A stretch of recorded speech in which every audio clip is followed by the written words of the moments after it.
the Miseducation of the American, the first of 2021, is about investing and ownership. And my guest today is the only guest that I could think of to join me this first of 2021. And it was perfect topic because he is the master of investing and ownership.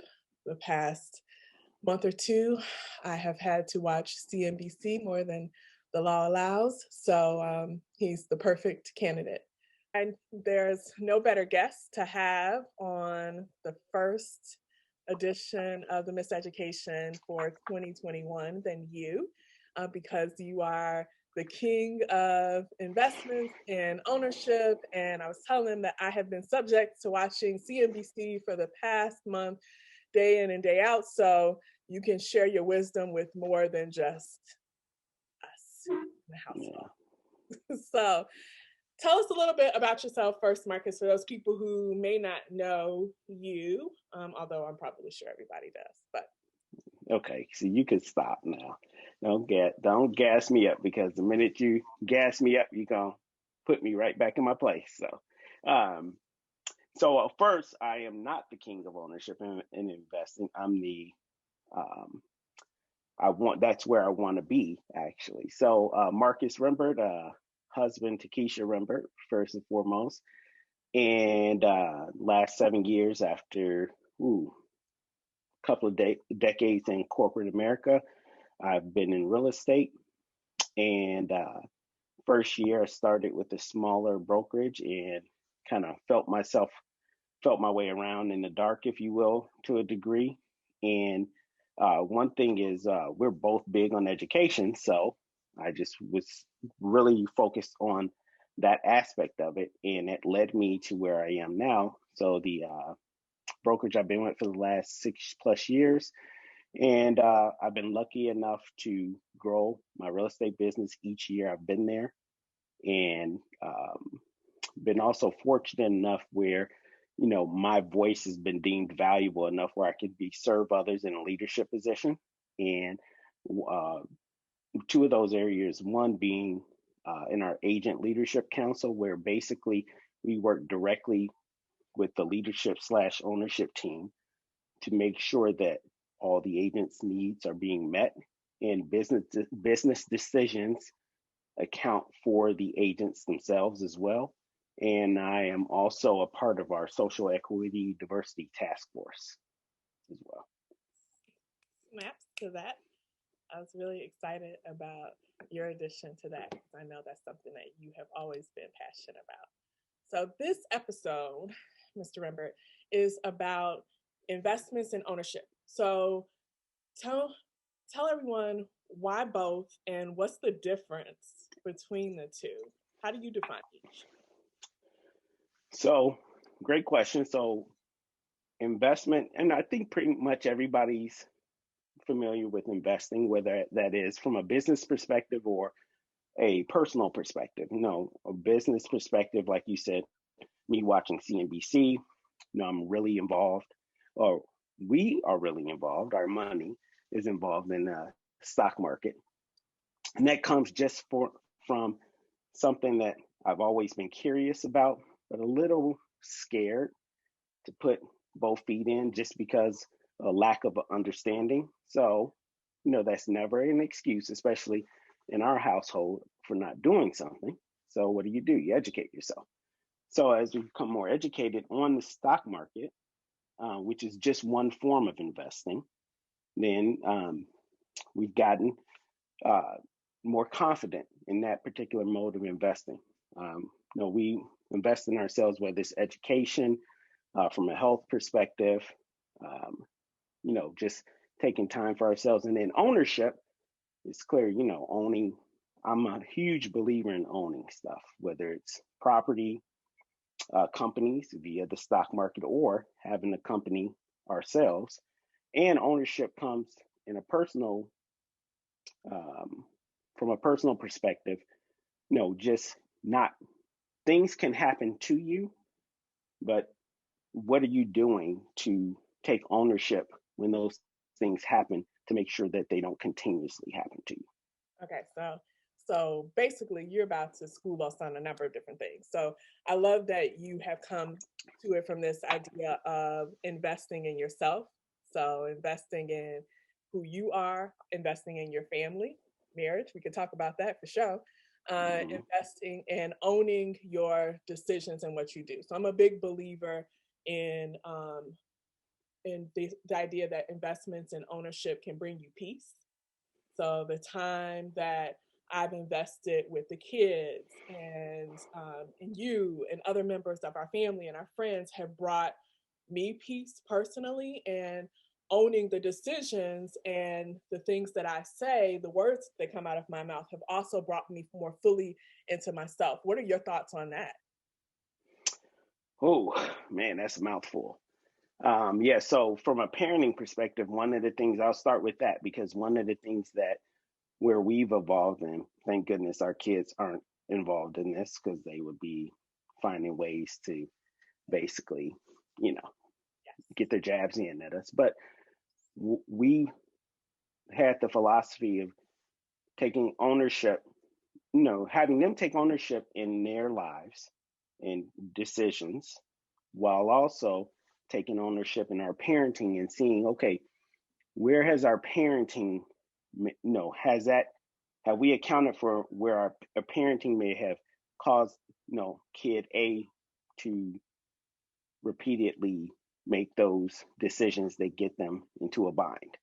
And that's a hard place. That's a hard place because, it's much easier to point the finger than it is to say, okay, take self inventory and say, okay, no, but what about, what hand have I had or what ownership have we had in this? And so when you're preaching this whole gospel of ownership and investing, for those of you people who are listening and you have kids, for a fact, as parents, kids are the first people to call you out on your BS. Yeah, we have one who does that more than others, but okay. Yep. So now, in our households growing up, that was not allowed that much. However, we have chosen to give our kids a bit of autonomy, obviously, without them violating our core principles as parents. But we've chosen to give them a bit of autonomy because we demand that same thing from them. What about in terms of, and I will get to everybody who's watching, I know you're thinking, that's a little weird angle to switch to take on investing in ownership, but it really is part and parcel of your whole being. So investing in ownership is head, mind, body, money, and more.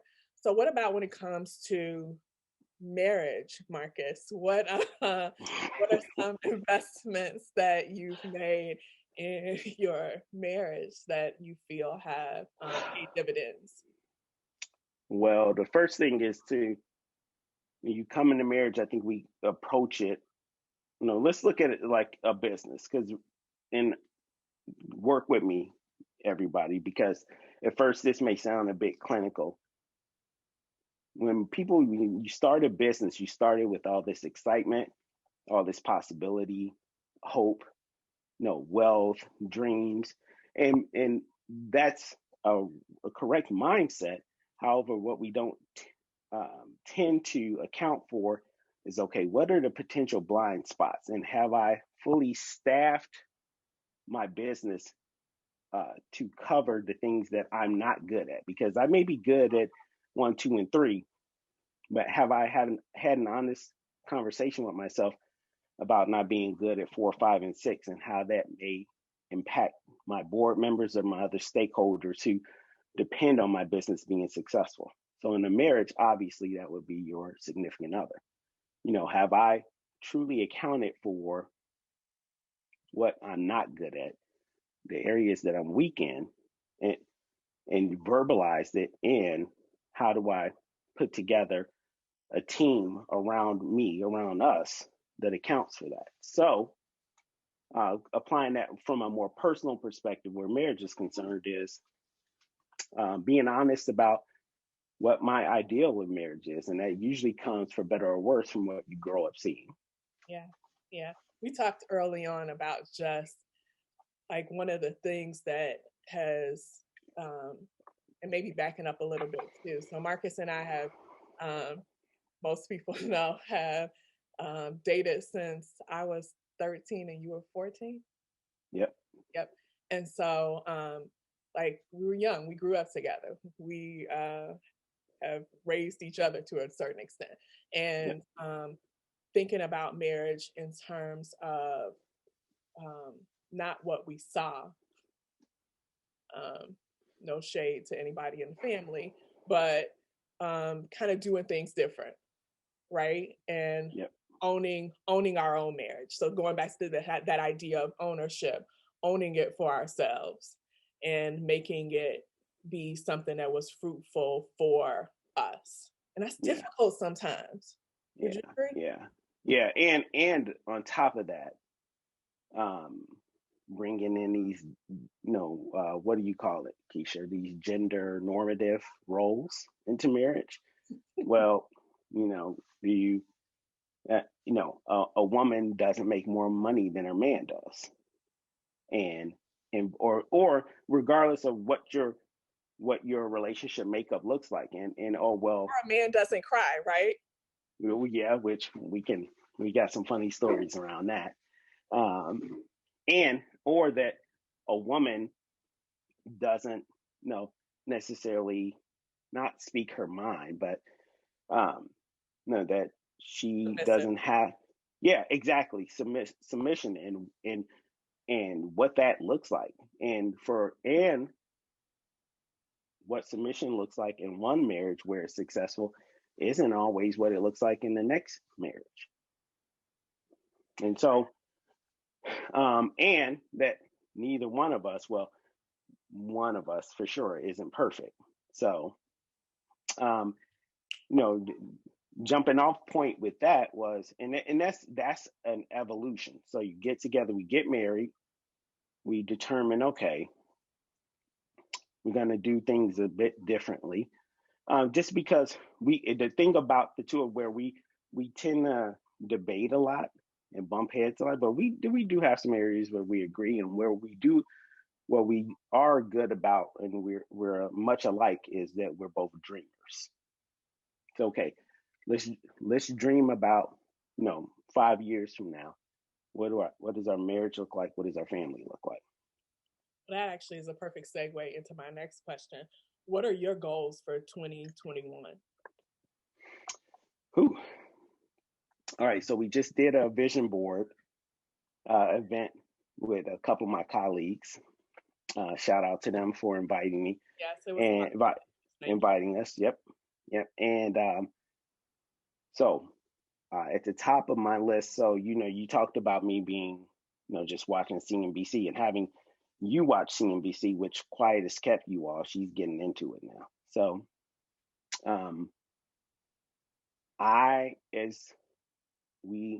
as we grow and evolve, we give ourselves permission. We either settle into what we think we should be doing, or we give ourselves permission to do what we want to do and take chances. And one of my favorite terms in life is bet on yourself. So where I'm going with that is, being in real estate and being around the people I've been blessed enough to be around in real estate and in life in general, really, I'm like a sponge. So when I see something that I admire or like, I celebrate with people, but I say, okay, how can I add that to my toolbox? So, we have great friends that live in Florida, Jacob and Deborah, who have been kind of like mentors to us. They're retired. They're fabulously retired, still young. Jacob texted us this morning with the sun in his face, wish us a happy new year. And when we see them and see them living a certain lifestyle, so, okay, how do we get there? Because truth be told, so here's my goal. I'm gonna go back to your question. Can I make a point just about Deborah too? Yep. One of the cool things about having a mentor, and I put this in your bio, Marcus, I snuck and added it to your bio, is the fact that you are a mentor to so many people. I'm hoping for a good birthday gift for all these compliments I'm throwing out. But anyway, a they're a good mentor, also deprivatizes all that they know. And so Jacob and Deborah haven't just Hmm. shown us how to exist Yep. in this space of just rest and financial freedom. They've Yep. they've shown it. They've walked us through that too. So Yep. they've given us some secrets. Yep. And that's a great point. And we've been fortunate enough, for whatever reason, we kind of joke amongst ourselves, but you and I do.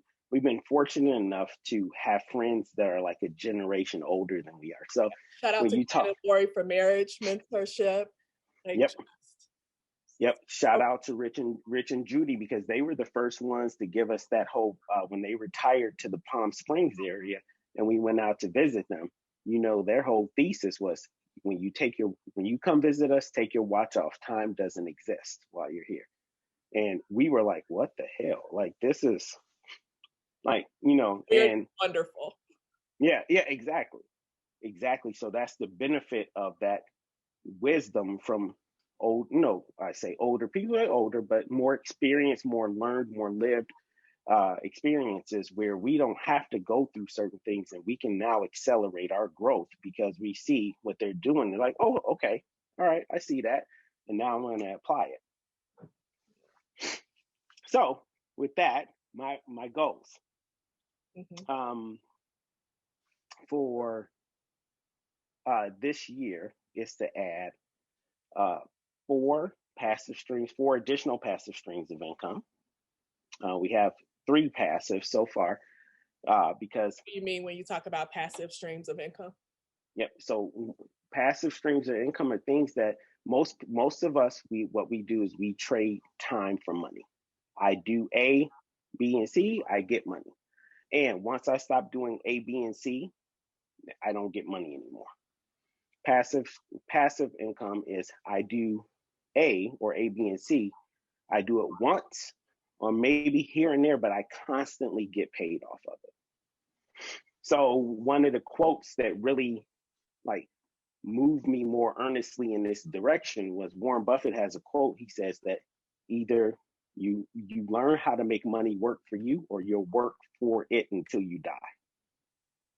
And I'm like, no, I'm not working. I'm not working till I die. But So a passive isn't a job. It is like, so for example, your investments are a passive stream of income because the money is working for you. exactly. So we're invested in a title insurance company now. That's a passive stream of income. We're invested. Okay, don't tell me money. I'm sorry. I'm sorry. You want people count? You don't want people counting your money? Yeah. Okay, No. I'm sorry. Okay, so so with that, there, there's stock market, prime example, a passive um, stream of income, and because I'm fascinated with business anyway, so it's a natural fit. And then investing in real estate, which I'm sure we'll get into more. When you invest in real estate, and you do it right, which isn't as difficult as it may seem to a lot of people, that's a passive stream of income. So your goal is to have 4 additional, and I'm just joking. If you want to tell the other passive stream, we can't talk about Jacob and Deborah deprivatizing for us. I know. I know. Yes. And Yes. I was Yes. just joking, but but your goal is to have 4 additional streams This year. this year. Because by the time I'm 55, which is 9 years from now, well, 9+ years from now, I want to have 50 passive streams of income for us. I heard you talk about that on a podcast, and I was kind of shocked because you hadn't shared that with me, that you wanted 50 additional streams of income in 9 years. So what does that even like? What does that even look like? How do we get there? And that sounds like a lot of money. Well, I'm married to No, you, so it has to. I'm talking about going out, not. I'm like, okay. Since when have you had an issue with a lot of money, girl? Anyway, but actually, it can sound like a lot of money, but here's the thing. Most of us, and I say us because one of the things you said at the beginning, hey, I'm a master of ownership and investing. And I'm always in training. I'm always learning. I don't think there's anything in life I've mastered yet. And part of me, I'm okay with that because I'm always looking to learn and grow and evolve. And God knows in some areas I need it more than others. Having said that, what we tend to do is we acquire money, then we spend it on things, and sometimes it's necessary. I'm a believer in that you work hard. I can speak for both of us that you work hard. You There are areas you should reward yourself in because sometimes those rewards help refuel you to go out and get more. Marcus, can I stop you and talk about that? Something that kind of changed it was like a paradigm shift for us. It was back during our uber religious years when we Oh were God. you know what I'm gonna say? Mm-mm, Oh, mm-mm. we were watching Creflo, and Mm-mm. Creflo talked about the idea that I think it was his dad, Oh yeah, that yeah, yep. his dad was sick, and he went to visit him in the hospital and told his dad, "Hey, Dad, I'm gonna buy you. I paid off your house. I paid off your debt or something." And he said, right at that moment, his dad started gathering his stuff and taking off the machinery, ready to leave the hospital. And he was like, What are you doing, Dad?" And he was like, "Well, basically, that was the cure. Like that alleviated so much stress and anxiety from him." And we've talked about this before, that we know that money doesn't buy happiness, but that, okay, well, what's that look for? Because money doesn't buy happiness, but it can certainly be a gateway to it. Yeah. It can certainly be a gateway to it. And money It isn't. alleviates the stress, right? So that was the whole Yeah, goal of the story. yeah, It alleviates the yep, stress yep. in life, and we know that a lot of health related stuff is steeped in stress. Yeah, yeah. That's no the word disease. If you break it down, dis-ease. And always being worried about things. Now, that's not to say that money is the cure for a lot everything.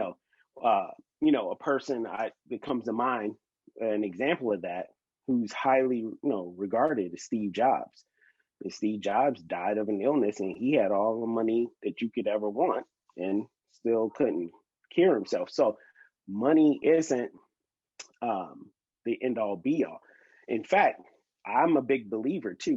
We always we love to, especially in what I found in the U.S. is to put people in buckets and put thought processes in the bucket. So we always say, oh, I want to make $1 million. I want to be a millionaire. Then I'm wealthy. Well, no, I'm a firm believer. When you get to certain points, I remember when we were young and we had a financial advisor come over to our first house, and he was talking. And I mean, you guys, we had one car. We had, we weren't destitute, but we were not well off by any stretch of the imagination. No. So the financial advisor, Take Kayla to tell you, we had one TV in the whole house. Yep. And Yeah. So the financial advisor comes over and he says, okay, what's your financial goals for next year? How much money do you want to make? And I think at that point you were still in grad school. Now you were working. You were at home with Katie. Yep. And so I said, and I was pretty much the only income at that point. So I said, I want to make $40,000 next year. And you kind of look like what you've been drinking, dude. And so where I'm going with that is, those many years ago, $40,000 seemed like a huge deal. And it's nothing to sneeze at.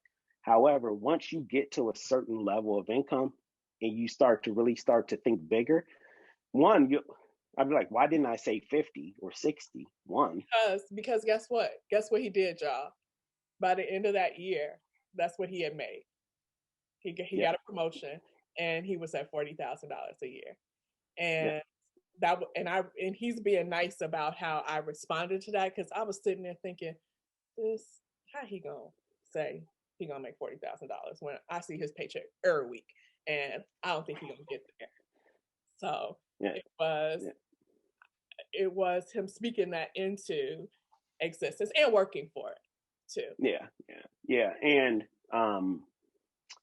you said speaking to existence, and I'm a big affirmations person too. So I do believe that carries a lot of weight, and not just affirmations. I'm a big believer in what you say to yourself matters way more than what other people say to you.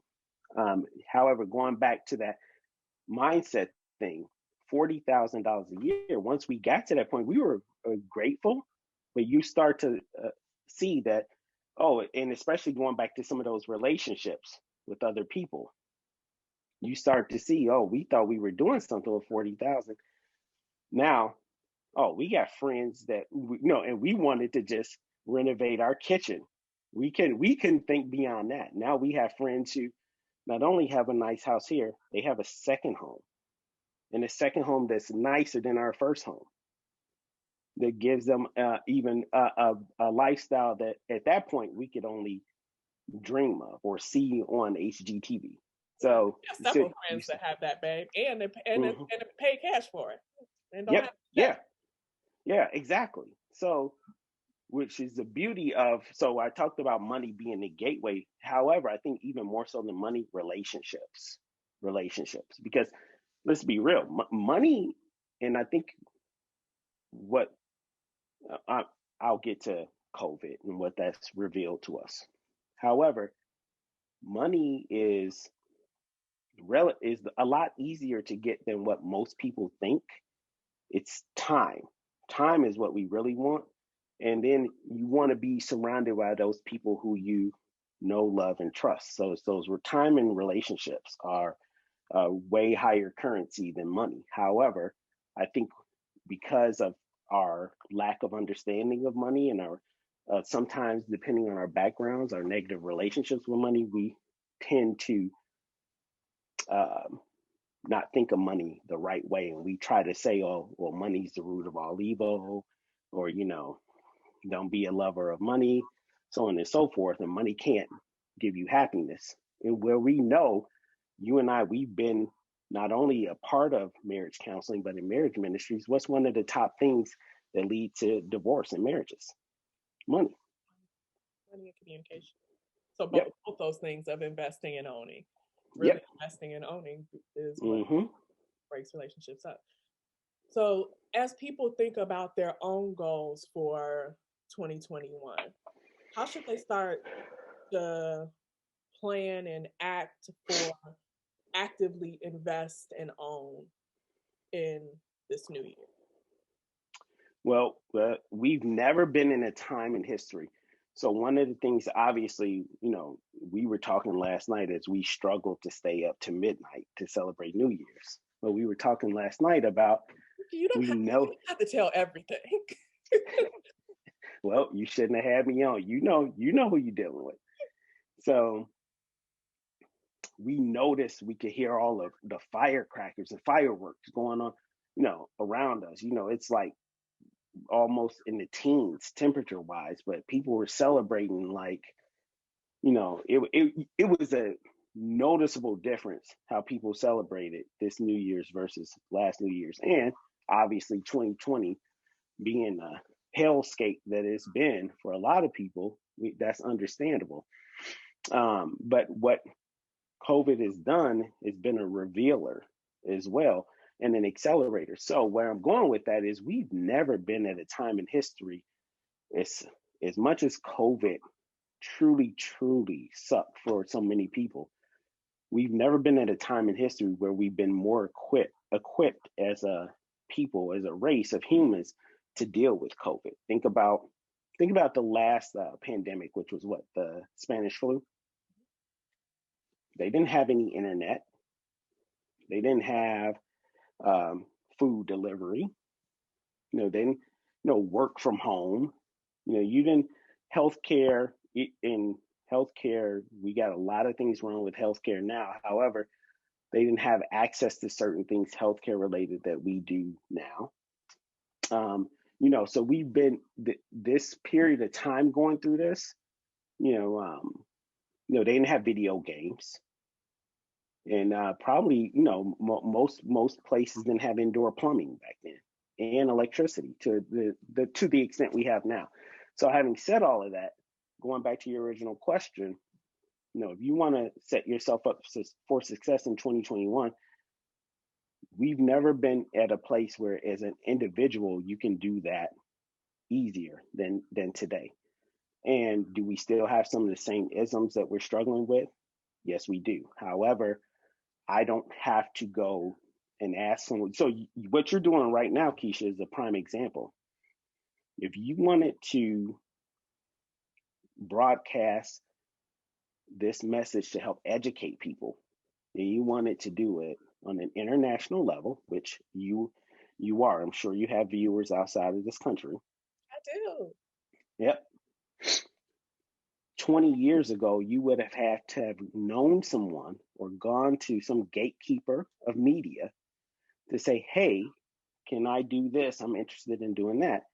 And he, because it would have more than likely been a he, would have said, no, I don't think that's going to make any money. I don't think you're going to, no, I don't believe in that, or that's not something that I can identify with. So no. So you would have just, that dream would have been snuffed out. Well, guess what? Because of the internet, because of YouTube, a lot of those things where, they've been, there were these gatekeepers for, it's been democratized now.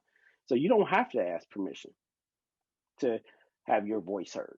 You don't really have to ask permission. You don't have to go to someone's financial office to say, hey, help me to understand how to invest in the stock market. There are tons of spaces online to do that. Even real estate investing, you don't have to necessarily say, okay, nobody in my family's ever invested in real estate or owned a home, so there's no path for me to do that. Sure there is. Once you make up your mind to do something, and by the way, a lot of this stuff can be obtained for free. It's just a matter. I think today the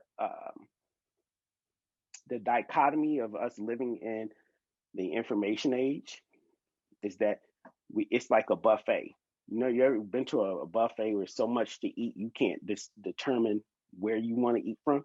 Why are you asking me that? We have stories. Vegas. Yes, we do have stories. Yes. No, but we won't. I will not talk on, because I don't think we're allowed to talk about what happens in Vegas. So anyway, however, my point is, we eat from so many places that we truly don't know what to pick from to focus in on, so that we can truly grow. And so we get overwhelmed.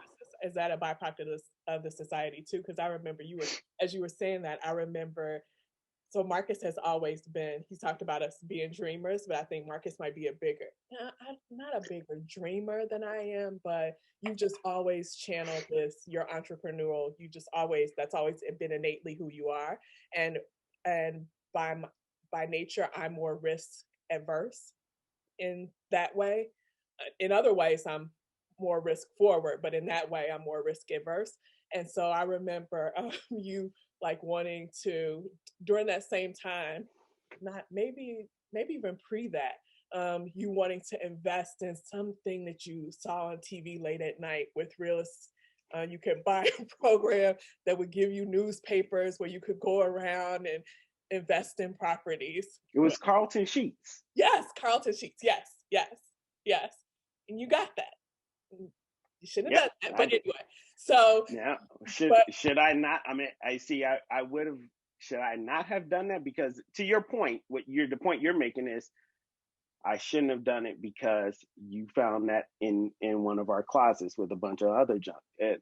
Not too long after that. Not that you shouldn't have done it to invest in yourself and potentially make us owners quicker, or own additional properties quicker, but because you didn't communicate with your wife. Oh God. Okay. Are we going down on what you didn't communicate with your spouse train? Are we getting on that train now? Or we're going to follow Caleb's advice, and we're not going to argue this episode.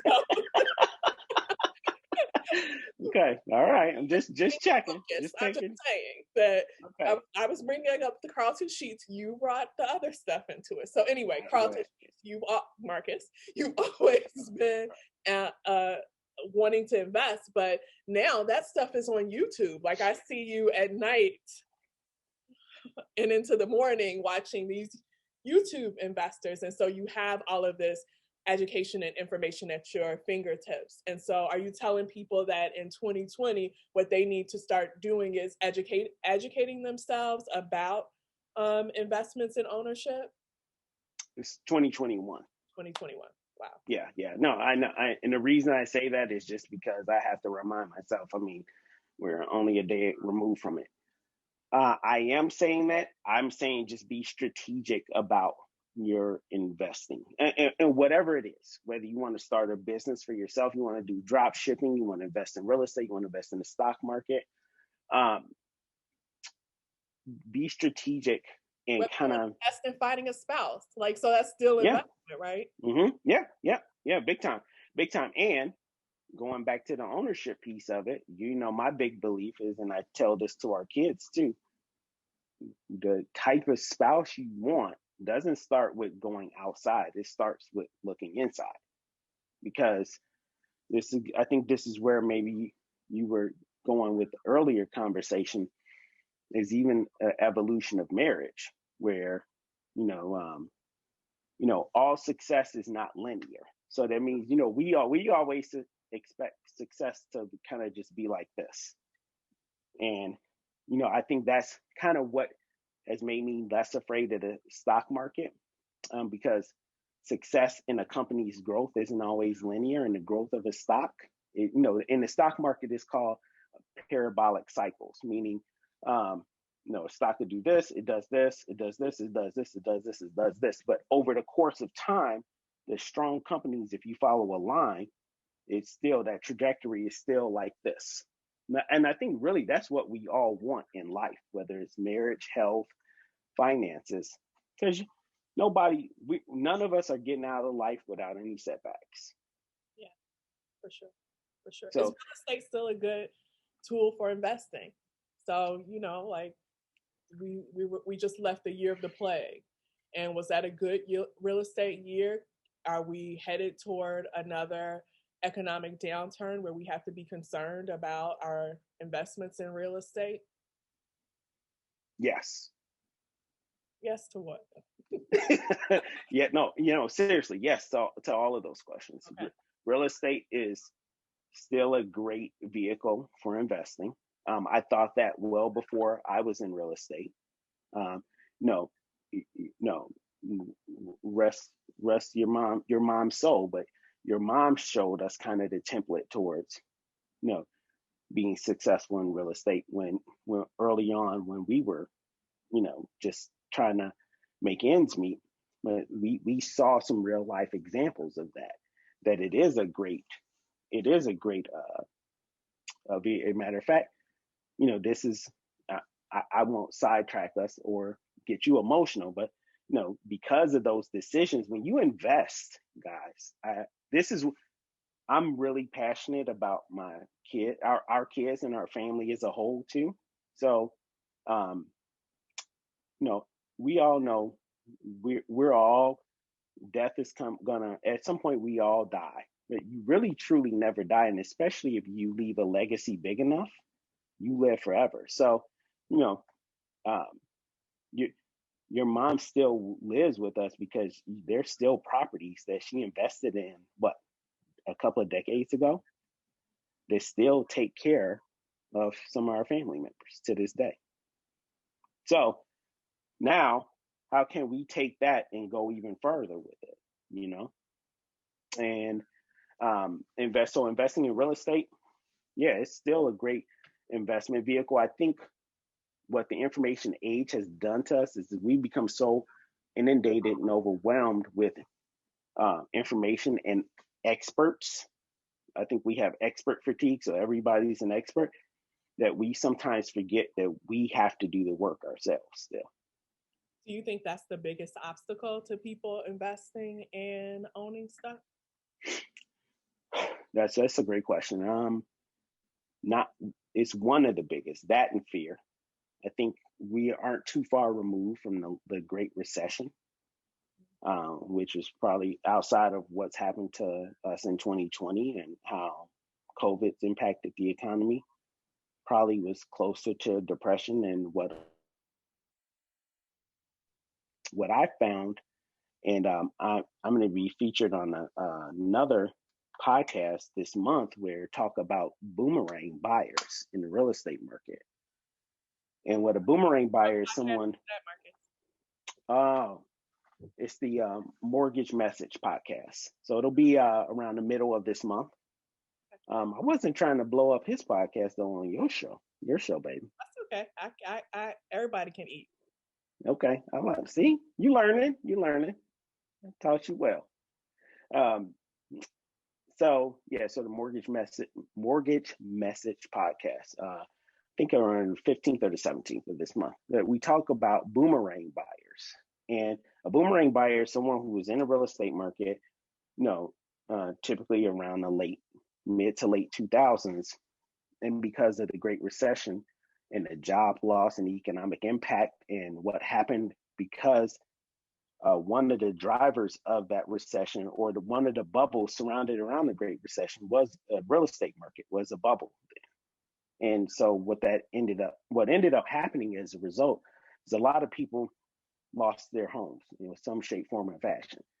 So now those people are back in the real estate market, hence the term boomerang. And what I see though is a fear of saying, hey, I failed, or it failed then.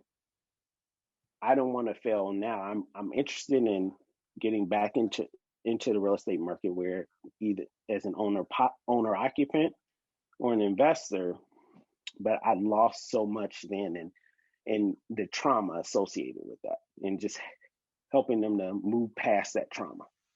And so I'm going to take that even a step deeper because I know we're both lovers of history, which annoys the kids to no end. When we take them places, we have to go to every museum and you read every plaque very slowly. Every plaque. And you all have to wait like an hour or two for me to finish. Yes. So being thinking about going back to history a little bit, do you think that that trauma is what historically keeps Black and brown people, that historical trauma is what keeps Black and brown people, especially out of the arena of home ownership and investing? Man, okay, I like where you're taking this. So well, I'm going to start off by saying yes, it does. And what we have to realize is the home ownership rate amongst Black people specifically, because actually when you look at brown people, where it shouldn't be where it is, but it's at least trending higher. But the home ownership rate amongst Black households is actually where it was prior to the oh God, this is terrible being in real estate, the Fair Housing Act. Prior to the passage of the Fair Housing Act a few decades ago, well, several decades ago now. Yep, 60s, yep. Yeah, so what that was is the federal government had to come in because they were seeing how in the real estate market, and it happened big time in the Chicagoland area, and that's a lot of. We needed it because we were more discriminated than other places in the country.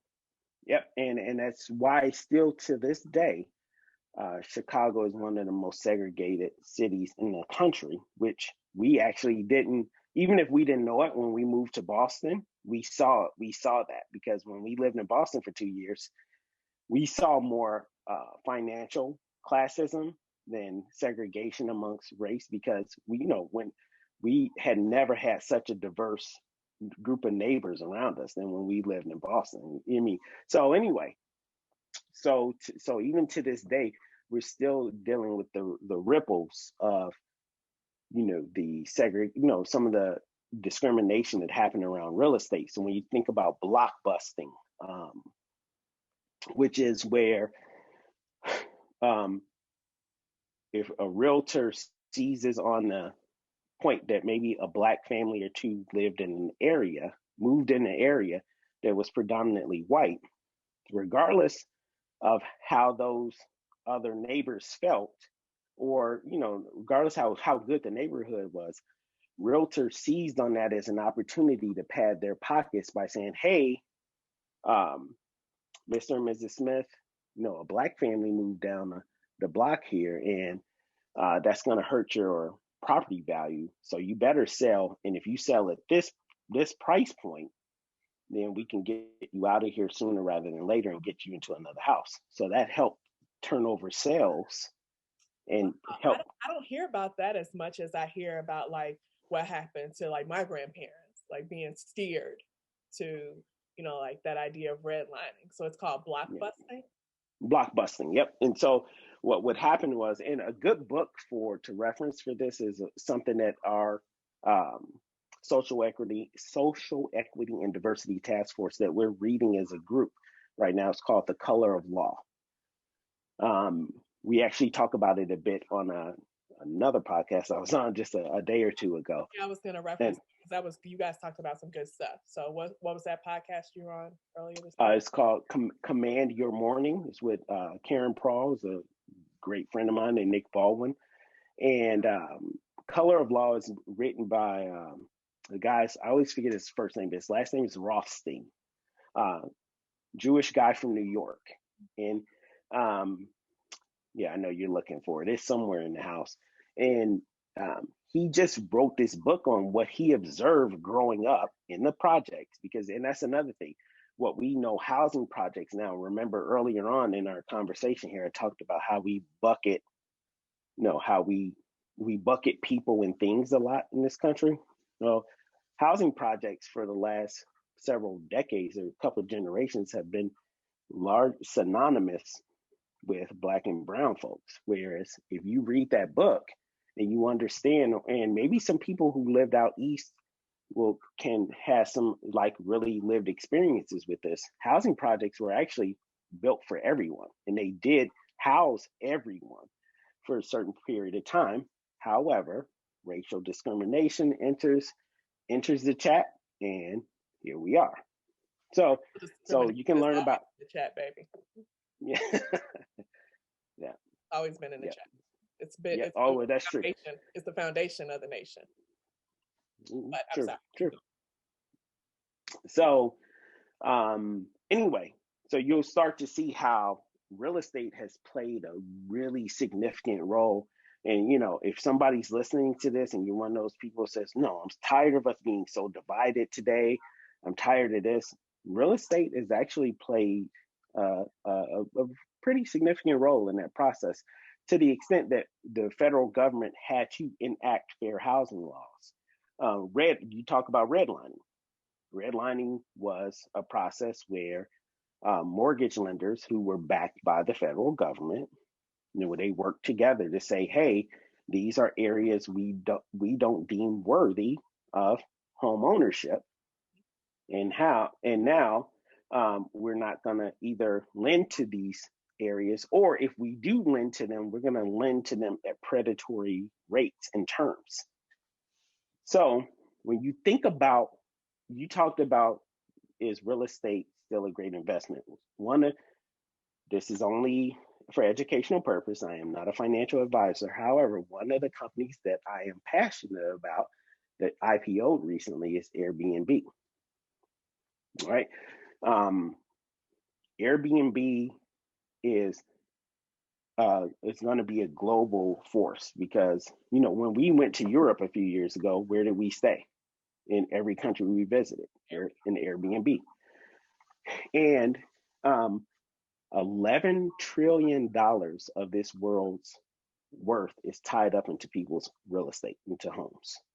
So, and you think about everything that's going to be happening globally and in business with automation and artificial intelligence, where, self-autonomous driving cars, trucks. When we were watching CNBC yesterday, it talked about in the warehouses now, so how some companies, to make logistics and delivering products more efficient, they're employing robots.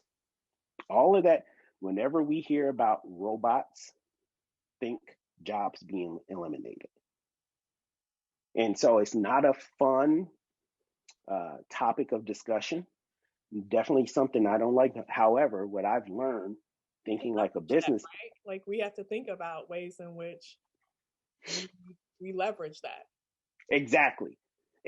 So instead of fighting, I think this is like I forget, like a proverb or Asian proverb, or a thesis, but the path is not against, it's with or through. So the path to fighting automation isn't to say, oh well, I don't believe in that. That's horrible. It's like, okay, all right, I see. I have some concerns about that. However, like you just said, Keisha, how can I take advantage of what skill sets do I have or that I can collaborate with someone on where we could take advantage of that?